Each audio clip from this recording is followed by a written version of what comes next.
Hi friends, SSC నుంచి ఒక job notification అయితే వచ్చింది. మొత్తం 2049 జాబ్స్కి సంబంధించిన నోటిఫికేషన్ ఇది. సో దీనికి సంబంధించిన డీటెయిల్స్ మనం తెలుసుకుందాం. ముందుగా ఎస్ఎస్సికి సంబంధించి ఆన్లైన్ అప్లికేషన్స్ ఎప్పటి నుంచి సబ్మిట్ చేయొచ్చు అంటే ఫిబ్రవరి 26వ తేదీ నుంచి మార్చి 18వ తేదీ వరకు మీరు కావాల్సింటే అప్లై చేసుకోవచ్చు. లాస్ట్ డేట్ ఇందాక చెప్పాను మార్చి 18వ తేదీ అని. మరియు పేమెంట్ చేయడానికి లాస్ట్ డేట్ ఏది అంటే మార్చి 19వ తేదీ వరకు, అంటే రాత్రి 11 గంటల వరకు మీరు కావాల్సింటే పేమెంట్ అనేది చేసుకోవచ్చు.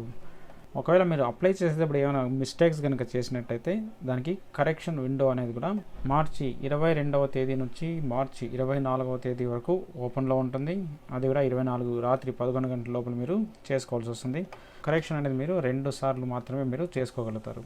మరి కంప్యూటర్ బేస్డ్ ఎగ్జామినేషన్ ఎప్పుడు ఉంటుంది అంటే మేలో 6వ తేదీ నుంచి 8వ తేదీ లోపల మీకు ఒక డేట్ అనేది ఫిక్స్ చేయడం జరుగుతుంది. ఆ డేట్ ఫిక్స్ చేసిన తర్వాత మీకు తెలియజేయడం అనేది జరుగుతుందన్నమాట.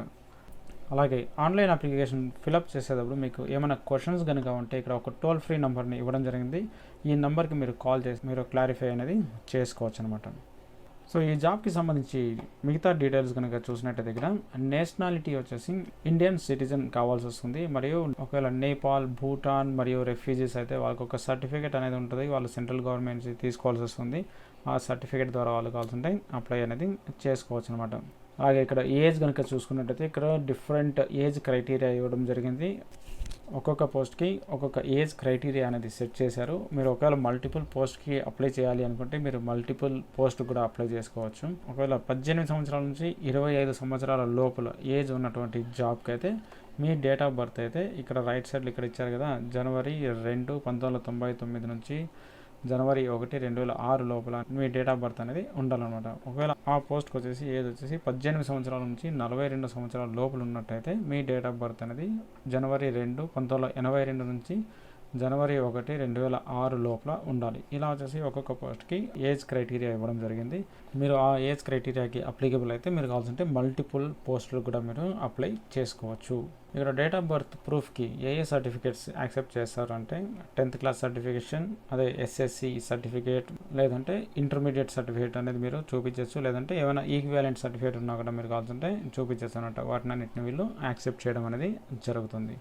మరియు ఏజ్ రిలాక్సేషన్ కనుక చూసుకున్నట్టయితే ఎస్సీ ఎస్టీ వాళ్ళకు 5 years, ఓబీసీ వాళ్ళకు 3 years, పీడబ్ల్యూబీడీ వాళ్ళకైతే 10 years ఇవ్వడం జరిగింది. మరియు పీడబ్ల్యూబీ ప్లస్ ఓబీసీ ఉన్నట్టయితే 13 years ఉంటుంది. అలాగే పీడబ్ల్యూబీడీ ప్లస్ ఎస్సీ ఎస్టీ వాళ్ళకైతే 15 years ఉంటుంది. ఎక్స్ సర్వీస్ మెన్కి సంబంధించిన ఏజ్ రిలాక్సేషన్ ఇక్కడ ఇవ్వడం జరిగింది. మీరు కావాల్సింటే వాటిని ఈ నోటిఫికేషన్లో మీరు చూసుకోవచ్చు. ఈ పీడిఎఫ్ని నేను మీకు డిస్క్రిప్షన్ ఏరియాలో కూడా ప్రొవైడ్ చేయడం జరుగుతుంది. మీరు కావాల్సింటే అక్కడ నుంచి డౌన్లోడ్ అనేది చేసుకోవచ్చు అనమాట. ఇక్కడ ఇచ్చినటువంటి క్రైటీరియా వచ్చేసి కేవలం గ్రూప్ సి పోస్టులకు మాత్రమే. ఇక్కడ హౌ టు అప్లై కనుక చూసుకున్నట్టయితే మీరు ప్రతి ఒక్క పోస్ట్ కూడా సపరేట్ అప్లికేషన్ అనేది వేయాల్సి వస్తుంది. ఒకవేళ మీరు ఎలిజిబుల్ అయితే అప్లికేషన్స్ వచ్చేసి ఖచ్చితంగా ఎస్ఎస్సి వెబ్సైట్లో ఆన్లైన్ మోడ్లోనే మీరు అప్లై చేయాల్సి వస్తుంది. లాస్ట్ డేట్ ఇంతకుముందు చెప్పాను, మార్చి 18వ తేదీ రాత్రి 11 లోపల మీరు ఆన్లైన్ సబ్మిషన్ చేసుకోవచ్చు. ఫీ పేమెంట్ అయితే 19వ తేదీ వరకు కూడా ఉంటుందన్నమాట. ప్రతి ఒక్క పోస్ట్కి కూడా క్యాండిడేట్ వచ్చేసి ఒకసారి మాత్రమే అప్లై చేయాల్సి వస్తుంది. డిఫరెంట్ పోస్టులకి అయితే డిఫరెంట్ టైమ్స్ మీరు అప్లై చేసుకోవచ్చు. అప్లికేషన్ ఫీజు కనుక చూసుకున్నట్టయితే ఎస్సీ, ఎస్టీ, పీడబ్ల్యూబీడీ మరియు ఎక్స్ సర్వీస్ మెన్ వాళ్ళైతే వాళ్ళకు ఎగ్జామ్షన్ ఇవ్వడం జరిగింది. మరియు మిగతా వాళ్ళందరికీ ఓసీ, బీసీ వాళ్ళకైతే 100 రూపీస్ ఖచ్చితంగా వీళ్ళు ఫీ పేమెంట్ అనేది చేయాలి. ఫీ పేమెంట్ చేయాలి అంటే లాస్ట్ డేట్ వచ్చేసి మార్చి 19వ తేదీ రాత్రి 11 గంటల లోపల ఫీ పేమెంట్ అనేది చేయాల్సి వస్తుంది. ఇక్కడ కరెక్షన్ డేట్ కూడా ఇచ్చారు. నేను ఆల్రెడీ కరెక్షన్ డేట్ గురించి కూడా చెప్పాను మీకు. మార్చి 22 నుంచి 24 లోపల ఉంటుంది. కరెక్షన్కి సంబంధించిన ఏమైనా ఫీజు ఉంటుందా అంటే ఇక్కడ ఫీజుకి సంబంధించిన డీటెయిల్స్ అనేది కూడా ఇక్కడ ఇవ్వడం జరిగింది. 200 రూపాయలు మరియు 500 రూపీస్ అని. ఫస్ట్ టైం కరెక్షన్ చేసుకోవాలంటే 200 రూపీస్ కట్టాల్సి వస్తుంది. నెక్స్ట్ ఇంకోసారి చేసుకోవాలంటే మీరు 500 రూపీస్ కట్టాల్సి వస్తుంది. ఇది 2 times మాత్రమే మీరు చేసుకోవాల్సి వస్తుంది. ఫీ పేమెంట్ వచ్చేసి మీరు ఆన్లైన్ ద్వారానే పేమెంట్ అనేది చేయాల్సి వస్తుంది. ఇక్కడ ఎగ్జామినేషన్ సెంటర్స్ లిస్ట్ కూడా ఇవ్వడం జరిగింది. మీరు కావాల్సింటే మీకు దగ్గరలో ఉన్నటువంటి ఎగ్జామినేషన్ సెంటర్స్ మీరు సెలెక్షన్ చేసుకోవాల్సి వస్తుంది. అప్లై చేసేటప్పుడు ప్రతి ఒక్క క్యాండిడేట్ కూడా 3 ఎగ్జామినేషన్ సెంటర్ని సెలెక్షన్ చేసుకోవాల్సి వస్తుంది.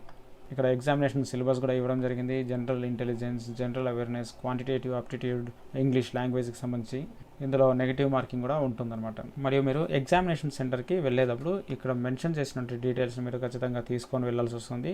Mandatory to carry at least 2 passport size recent colour photographs మరియు ఒరిజినల్ వ్యాలిడ్ ఫోటో ఐడిని కూడా మీరు తీసుకొని పోవాల్సి వస్తుంది. ఇక్కడ మెన్షన్ చేసే డాక్యుమెంట్స్ ఆధార్ కార్డ్ కానీ, ఓటర్ ఐడి కానీ, లేదంటే driving licence, PAN card, passport, ఇక్కడ ID card issued by school or college, అందులో మీ డేట్ ఆఫ్ బర్త్ అనేది ఉండాలి.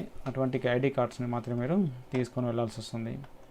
ఒకవేళ ఐడి కార్డులో డేట్ ఆఫ్ బర్త్ కనుక లేనట్టయితే మీరు డేట్ ఆఫ్ బర్త్ సపోర్ట్ చేసే డాక్యుమెంట్ కూడా ఒకటి తీసుకొని వెళ్ళాల్సి వస్తుంది. సో ఈ పోస్ట్కి అప్లై చేసుకోవాలంటే ఎడ్యుకేషనల్ క్వాలిఫికేషన్ ఏముండాలి అంటే మినిమం 10th క్లాస్ ఉండాలి, లేదంటే ఇంటర్మీడియట్ ఉండాలి, లేదంటే గ్రాడ్యుయేషన్ లెవెల్ అనేది ఉండాలన్నమాట. అంటే వాళ్ళకు 10th క్లాస్ వాళ్ళకైతే 10th క్లాస్కి సంబంధించినటువంటి సిలబస్ ఉంటుంది. ఇంటర్మీడియట్ అయితే వాళ్ళ లెవెల్కి సంబంధించినటువంటి క్వాంటిటేటివ్ ఆప్టిట్యూడ్ ఉంటుంది. అలాగే గ్రాడ్యుయేషన్ లెవెల్కి వాళ్ళ లెవెల్కి సంబంధించినటువంటి క్వశ్చన్స్ అనేవి ఇవ్వడం జరుగుతుంది. ఇక్కడ కనుక ప్రొసీజర్ కనుక చూసుకున్నట్టయితే ఆన్లైన్ ఫామ్ ఫిలప్ చేసేటప్పుడు మీకు 2 స్టెప్స్ ఉంటాయి. ఒకటి OTR చేసుకోవాల్సి వస్తుంది. OTR అంటే వన్ టైం రిజిస్ట్రేషన్. దాని తర్వాత మీరు లాగిన్ అయ్యేసి మీరు ఆన్లైన్ అప్లికేషన్ని ఫిలప్ చేయాల్సి వస్తుంది. OTR ఫిలప్ చేసేటప్పుడు ఇక్కడ మెన్షన్ చేసినటువంటి డాక్యుమెంట్స్ని మీరు ఖచ్చితంగా సిద్ధం చేసి పెట్టుకోవాలన్నమాట. OTR రిజిస్ట్రేషన్ మీరు చేసేటప్పుడు మీ దగ్గర ఖచ్చితంగా మొబైల్ నెంబర్ ఉండాలి, ఎందుకంటే దానికి ఒక OTP రావడం జరుగుతుంది. అలాగే వ్యాలిడ్ ఈమెయిల్ అడ్రస్ ఉండాలి, దానికి కూడా OTP వస్తుంది. మీరు ఆ OTP ద్వారా మీరు వెరిఫై చేసుకోవాల్సి వస్తుంది. అలాగే ఆధార్ నంబర్ కావాలి. ఒకవేళ ఆధార్ నంబర్ కనుక లేకపోతే మీరు ఇక్కడ దిగువన మెన్షన్ చేసినట్టు ఏదో ఒక డాక్యుమెంట్ అనేది ఉండాలి. అది ఓటర్ ఐడి కావచ్చు, పాన్ కావచ్చు, passport, driving licence, school college ID, లేదంటే ఎంప్లాయర్ ఐడి, ఇటువంటివి మీరు మీ దగ్గర పెట్టుకోవాల్సి వస్తుంది. అలాగే 10th క్లాస్కి సంబంధించిన బోర్డు కానీ, రోల్ నెంబర్ కానీ, ఏ సంవత్సరంలో మీరు 10th క్లాస్ పాస్ అయ్యారు అటువంటి డీటెయిల్స్ అనేది మీరు పెట్టుకోవాల్సి వస్తుంది. ఒకవేళ డిజేబిలిటీ సర్టిఫికేట్ ఉంటే కనుక డిజేబిలిటీ సర్టిఫికేట్ నెంబర్ అనేది ఉండాలి. ఒకవేళ మీకు ఆల్రెడీ OTR కనుక ఉంటే మీరు లాగిన్లోకి వెళ్ళేసి మీరు కావాల్సింటే లాగిన్ అయ్యి మీరు మీ బేసిక్ డీటెయిల్స్ అన్నీ ఫిలప్ చేసేసుకొని మీరు కావాల్సింటే ఆ జాబ్కి మీరు అప్లై చేసుకోవచ్చు. Basic details, additional details and contact details declaration ఉంటుంది. ఈ మూడింటిని మీరు సెలెక్షన్ చేసుకొని లేదంటే అక్కడ అడిగిన డీటెయిల్స్ని ఫిలప్ చేసేసి మీరు కావాల్సింటే అప్లై చేసుకోవచ్చు అనమాట. సో ఈ OTRని ఎలా మీరు క్రియేట్ చేసుకోవాలంటే దీనికి సంబంధించిన లింక్ నేను ఇక్కడ ఆల్రెడీ ఓపెన్ చేశాను. మీకు కావాల్సింటే కూడా అది ప్రొవైడ్ చేస్తాను డిస్క్రిప్షన్ ఏరియాలో. మీరు అక్కడికి వెళ్ళి కావాల్సింటే మీరు OTRని క్రియేట్ చేసుకోవచ్చు. ఇక్కడ నేను చూపించే విధంగా ఇక్కడ స్టాఫ్ సెలెక్షన్ కమిషన్ వెబ్సైట్లోకి వెళ్ళంగానే మీకు వెబ్సైట్ అనేది ఇలా వస్తుంది. ఇక్కడ టాప్ రైట్ సైడ్లో మీకు లాగిన్ లేదా రిజిస్టర్ ఉంది కదా, మీరు దీని మీద క్లిక్ చేయగానే ఇలా వస్తుంది అనమాట. ఇక్కడ క్యాండిడేట్ ఉంది, ఇక్కడ అడ్మిన్ అనేది ఉంది, ఇక్కడ రిజిస్టర్ నా ఉంది కదా, దీని మీద మీరు క్లిక్ చేయాల్సి వస్తుంది. క్లిక్ చేయగానే ఇక్కడ చూసారా పర్సనల్ డీటెయిల్స్ ఇవ్వాల్సి వస్తుంది. పాస్వర్డ్ క్రియేట్ చేసుకోవాలా, మరియు అడిషనల్ డీటెయిల్స్ మరియు డిక్లరేషన్, ఈ 4 స్టెప్స్ అనేవి ఉంటాయి. ఇక్కడ కంటిన్యూ మీద క్లిక్ చేయండి. కంటిన్యూ మీద క్లిక్ చేయగానే మీకు రిజిస్ట్రేషన్ అనేది OTR అనేది ఇలా వస్తుంది. ఇక్కడ do you have Aadhaar card, ఒకవేళ ఉంటే మీరు ఎస్ అని క్లిక్ చేయండి. ఇక్కడ ఆధార్ నెంబర్ ఇవ్వండి, ప్లస్ సేమ్ ఆధార్ నెంబర్ ఇక్కడ కూడా వెరిఫై ఆధార్లో మీరు ఎంటర్ చేయాల్సి వస్తుంది. ఒకవేళ లేదు అంటే నో ఇవ్వాల్సి వస్తుంది. లేదు అన్నప్పుడు మీరు ఏం చేయాలి, ఇక్కడ టైప్ ఆఫ్ ఐడెంటిఫికేషన్ కార్డ్ అనేది సెలెక్షన్ చేసుకోవాలి. డ్రైవింగ్ లైసెన్స్ అయితే driving licence, PAN card, employer ID card ఇలాంటి ఉన్నాయి కదా, ఏదో ఒకటి దీంట్లో మీరు సెలెక్షన్ చేసుకోండి. ఇక్కడ ఆ డ్రైవింగ్ లైసెన్స్ నెంబర్ ఇక్కడ ఎంటర్ చేయాల్సి వస్తుంది. మరియు candidate name as per matriculation certificate, అంటే మీరు 10th క్లాస్లో మీ నేమ్ అనేది ఎలా ఉందో అలాగే ఇక్కడ ఇవ్వాల్సి వస్తుంది. సేమ్ అదే నెంబర్ అదే నేమ్ వచ్చేసి మరి ఇక్కడ మీరు ఎంటర్ చేసి వెరిఫై చేసుకోవాల్సి వస్తుంది. ఎప్పుడైనా మీరు మీ పేరు ఒకవేళ మార్చుకొని ఉంటే మీరు ఎస్ అని ఇవ్వండి, లేదంటే నో అనేది సెలెక్షన్ చేసుకోండి. ఇక్కడ ఎటువంటి డీటెయిల్స్ కూడా మీరు ఎంటర్ చేయాల్సిన అవసరం లేదు. ఇక్కడ జెండర్ సెలెక్షన్ చేసుకోండి, మేల్ అయితే మేల్, ఫీమేల్ అయితే ఫీమేల్ అనేది. అలాగే మరియు అగైన్ వచ్చేసి ఇక్కడ ఏదైతే జెండర్ సెలెక్షన్ చేశారో అదే జెండర్ ఇక్కడ సెలెక్షన్ చేసుకోండి. మరియు ఇక్కడ డేట్ ఆఫ్ బర్త్ అనేది ఎంటర్ చేయండి. మరియు సేమ్ డేట్ ఆఫ్ బర్త్ని ఇక్కడ ఏదైతే ఎంటర్ చేశారో అదే డేట్ ఆఫ్ బర్త్ని ఇక్కడ కూడా మీరు ఎంటర్ చేయాల్సి వస్తుంది.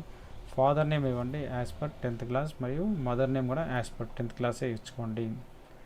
ఇక్కడ మెట్రికులేషన్ బోర్డు ఉంది కదా, సెలెక్షన్ చేసుకోండి. ఒకవేళ ఆంధ్రప్రదేశ్ ఓపెన్ స్కూల్ సొసైటీ అయితే ఈ ఆప్షన్ని సెలెక్షన్ చేసుకోండి, లేదంటే బోర్డ్ ఆఫ్ సెకండరీ ఎడ్యుకేషన్ అనే ఆప్షన్ ఉంటుంది, ఆ ఆప్షన్ మీరు సెలెక్షన్ చేసుకోవాల్సి ఉంది. ఇలా స్క్రాల్ డౌన్ చేస్తే ఆ ఆప్షన్ కూడా వచ్చేస్తుంది.